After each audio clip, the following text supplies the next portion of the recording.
Hello friends, स्वागत है आप सभी का हमारे यूट्यूब चैनल में। देखिए, एक बहुत बड़ी अपडेट निकल के आ रही है आजकल अखबारों में, ज्ञापनों के माध्यम से और विभिन्न टेलीग्राम ग्रुपों के माध्यम से मेरे को ये बार बार लोगों द्वारा ये कटिंग भेजी जा रही थी कि प्राथमिक शिक्षक भर्ती में 10,000 से अधिक शिक्षकों के पद रिक्त हैं। इस पर कोई कह रहा है कि 5,000 पोस्ट निकाली जाए, कोई कह रहा है कि 3,000 पोस्ट निकाली जाए। तो ये आखिर मुद्दा क्या है, इसकी बात करेंगे। पहले कटिंग देख लीजिए। जल्द करवाएं प्राथमिक शिक्षक की नई भर्ती, बागेश्वर डीएलएड टीईटी प्रशिक्षु बेरोजगार संघ। ठीक है, इसमें देख लीजिए कि क्या है ये लोग। डीएलएड टीईटी प्रशिक्षु बेरोजगार संघ ने प्राथमिक शिक्षक की नई भर्ती जल्दी शुरू करवाने की मांग तेज कर दी है। प्रशिक्षकों ने कपकोट विधायक सुरेश गड़िया को ज्ञापन देकर सीएम और शिक्षा मंत्री तक उनकी आवाज़ पहुंचाने की मांग की। सोमवार को प्रशिक्षित बेरोजगारों ने विधायक गड़िया को ज्ञापन देकर बताया कि प्रदेश में 10,000 से अधिक पद प्राथमिक शिक्षकों के पद रिक्त हैं। इस मौके पर संजय टम्टा, गिरीश मिश्रा, नवीन, जो भी ये लोग थे, मौजूद रहे। आगे देखें हम, एक कटिंग और है, ये भी बागेश्वर की है, ये दूसरे अखबार की है। एक कटिंग और है, ये टिहरी गढ़वाल की है। बातें वही हो रही हैं कि प्राथमिक जो वही पूरा कॉपी पेस्ट किया हुआ है। साथ ही साथ ये फिर एक कटिंग और है बागेश्वर की। बागेश्वर विधायक पार्वती दास को ज्ञापन सौंपते डीएलएड प्रशिक्षु। ठीक है, और अब देखते हैं इनका ज्ञापन। ठीक है, ये रहा इनका ज्ञापन जो इन्होंने बनाया है सेवा में। ये विधायक हैं टिहरी गढ़वाल के। विषय नई प्राथमिक भर्ती प्रारंभ करने के संबंध में। मान्यवर सविनय निवेदन इस प्रकार है कि राज्य में प्राथमिक शिक्षक भर्ती पिछले 3 वर्षों से रुकी हुई है, जिस कारण से स्कूलों में शिक्षकों की भारी कमी हो गई है, क्योंकि एक छोटा बच्चा घड़े के समान होता है। वह बिना शिक्षक रूपी कुम्हार के उसका भविष्य अंधकारमय हो जाता है। राज्य में फिलहाल 10,000 से अधिक प्राथमिक विद्यालयों में पद रिक्त चल रहे हैं। वहीं डाइट से प्रशिक्षितों की संख्या भी लगातार बढ़ती जा रही है। ठीक है, वहीं डाइट से प्रशिक्षित शिक्षकों की संख्या भी लगातार बढ़ती जा रही है। शिक्षकों की कमी का खामियाजा नन्हे नन्हे बच्चों सहित पूरा राज्य भुगत रहा है।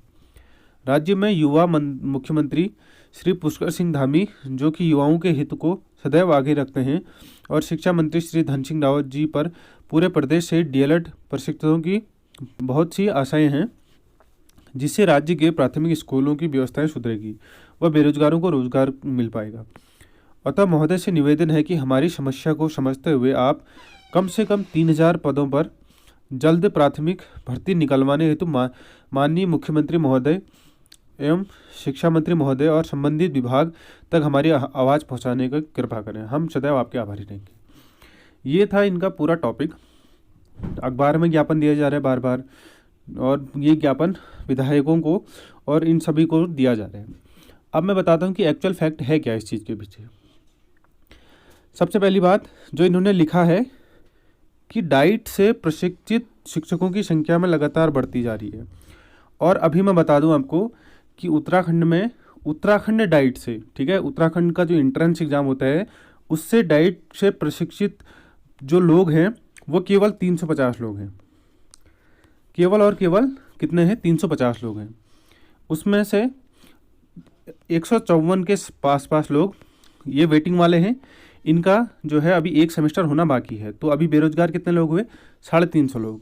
अब ये बात कर रहे हैं कि 3,000 पदों पर पोस्ट आ जाए, 5,000 पोस्टों पर भर्ती आ जाए, 10,000 पोस्टों पर भर्ती आ जाए।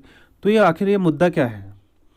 तो ये मुद्दा एक्चुअल ये है कि ये जितने भी डीएलएड प्रशिक्षु जो अपने आप को बता रहे हैं, इन सभी के द्वारा जो डीएलएड किया गया है वो उत्तराखंड के डाइटों से नहीं किया गया है।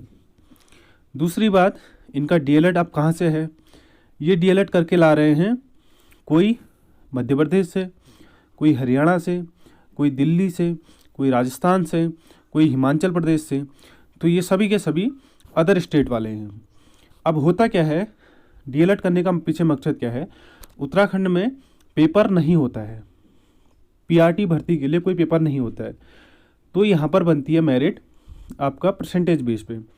60% आपका वेटेज रहता है आपकी डीएलएड की परसेंटेज का, 40% रहता है आपका वेटेज टेट की परसेंटेज का। अब हुआ क्या, जब लोगों को पता चला कि 60%, ये सीधे परसेंटेज के बेस पे नौकरी मिल जा रही है, वो भी 4200 ग्रेड पे की नौकरी परसेंटेज के बेस पे, तो लोगों ने क्या करना शुरू किया, अदर राज्यों से, उत्तराखंड का डीएलएड का इंटर्नशिप से इनसे निकला नहीं, तो इन्होंने क्या किया, पैसे देके, अच्छे खासे पैसे देके बाहर से डीएलएड का कोर्स कर रहे हैं। अब मैं पर्सनली ऐसे लोगों को जानता हूँ जो कभी डाइट गए ही नहीं। डाइट का मतलब उन वहाँ की डाइट, कहाँ की डाइट, अदर स्टेट की जहाँ से वो करते हैं, कभी डाइट नहीं गए, कभी इनका क्लासेस पढ़ाने का वो नहीं हुआ, और सीधे सीधे पेपर देने जाते हैं। अब बताओ, सीधे पेपर देने जाते हैं, उसमें भी कुछ पैसे एक्स्ट्रा दो, अच्छी खासी परसेंटेज ले आओ। मैं सभी की बात नहीं कर रहा हूँ, कहीं पर रेगुलर भी होता है, और बट बहुत जगह ऐसी हैं जिन मैं पर्सनली कई लोगों को जानता हूँ, 50 60 70 इससे भी ज़्यादा लोग मैं पर्सनली उन लोगों को जानता हूँ जो कभी डाइट नहीं गए, सीधे सीधे इन्होंने क्या किया, अदर स्टेट से पेपर देने गए और डीएलएड का 2 साल का डिप्लोमा पेपर दे के ले लिया। पैसा दो, अच्छी परसेंटेज बन जाती है। तो अब कहने का मतलब क्या है, इनका 3000 पोस्टों पे, जबकि जब डाइट डीएलएड वाले जो उत्तराखंड से जो बच्चा 30,000 35,000 लोगों के बीच कंपटीशन दे के आ रहा है, उनकी संख्या तो 300 ही है। तो ये लोग अब 3000 पदों के लिए क्यों मांग कर रहे हैं? अब भैया अपना भी तो देखना है। अब ये लोग क्या चाह रहे हैं कि हम लोग जो अदर स्टेट से डीएलएड करे वाले हैं, तो वो लोग भी इस भर्ती में आ जाएं।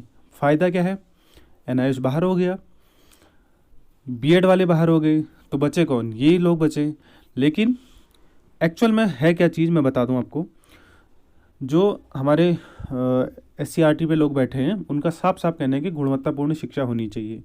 तो ऐसे में 3000 भर्ती एक साथ में आने से तो रही, ठीक है, इस भर्ती का कोई, इनके ज्ञापन का कोई औचित्य नहीं है। और दूसरी बात क्या है कि अभी जो होना है, अमेंडमेंट होना है, जो हमारी नियमावली है, प्राथमिक भर्ती की नियमावली, उस पर होना है अमेंडमेंट।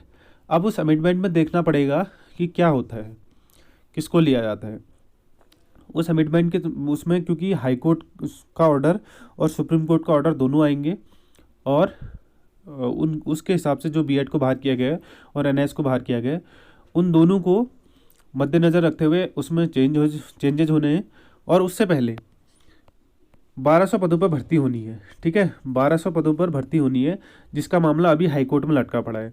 जब तक हाई कोर्ट से इसका डिसीजन क्लियर नहीं हो जाता, उससे पहले नई भर्ती आने से रही। पहले हाई कोर्ट का डिसीजन क्लियर होगा, उसके बाद इन 1200 पोस्टों पे जो भी डिसीजन के अकॉर्डिंग जो चीज़ें करनी है वो करना जाएगा, उसके बाद ही नई भर्ती आएगी।